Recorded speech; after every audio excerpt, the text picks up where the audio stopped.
problem in the UK and indeed all over the world. Even though we have new technology such as chip and pin coming in, it's still incredibly easy to clone credit cards. The general rule is if it can be made, it can be copied.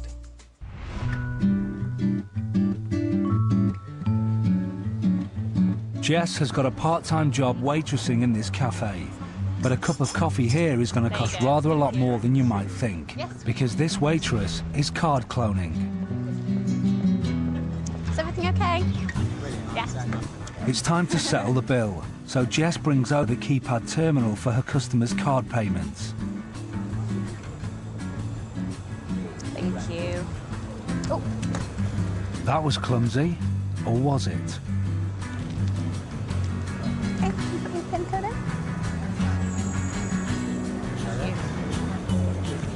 Okay, that's lovely. There's your card back. Thank you. Let's go back and see what Jess is really up to. To the customers, Jess appears as if butter wouldn't melt. But what was she doing in the ladies earlier? It only takes minutes for her to attach a high-tech skimming device that is used by crooks the world over.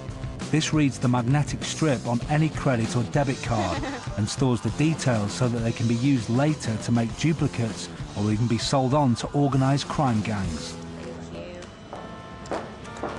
Jess drops the card on purpose so she can skim it without arousing any suspicion. Here it is again.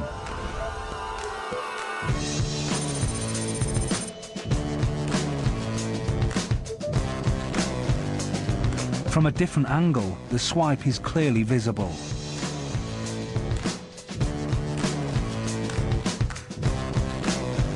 Jess even sneaks a peek at the PIN as it's entered.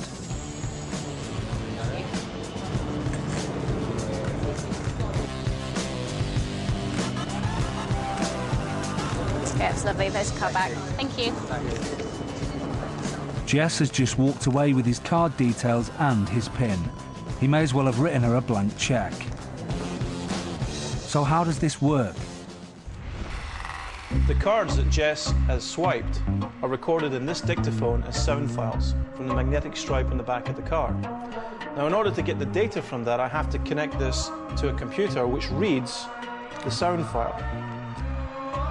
Like that, that comes up as a waveform. If we then run that through a special program, it'll extract the data, which will give me the number, the name, and everything I need to create an exact duplicate of your credit card.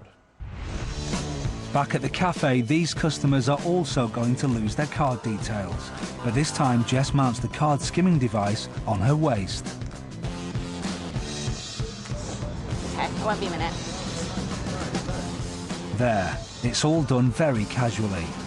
Actually, I'll bring the terminal up to you. I'm not trying to take your card away. It'll be 2 minutes. It's a cheeky touch to insist on the customers keeping hold of their card. Who could suspect such an honest waitress?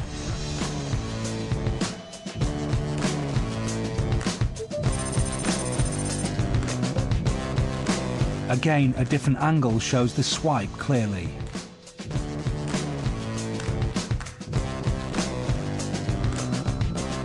Jess repositions the skimmer in her apron. Thank you.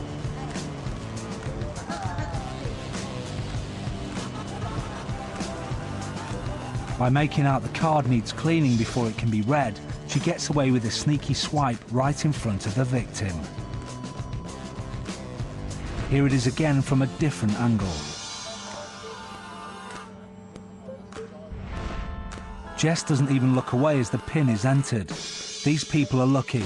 They won't be losing their card details, and they have learnt an important lesson about card skimming fraud. You don't expect it to be as easy as it is, and it probably happens a lot more than you expect it to as well. And it does actually make you wonder how many times it has happened in the past without you realising.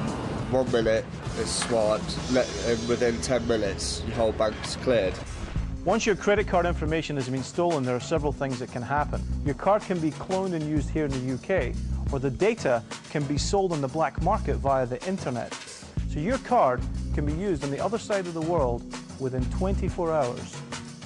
Always keep an eye out for your card, and always cover your PIN. Card cloning by physical copying cards has been around for a long time. It's probably one of the oldest scams. It's probably been around as long as magnetic stripe credit cards have been around. It only takes a second or so to clone a credit card, so you need to be very careful. Don't let your credit card out of your sight.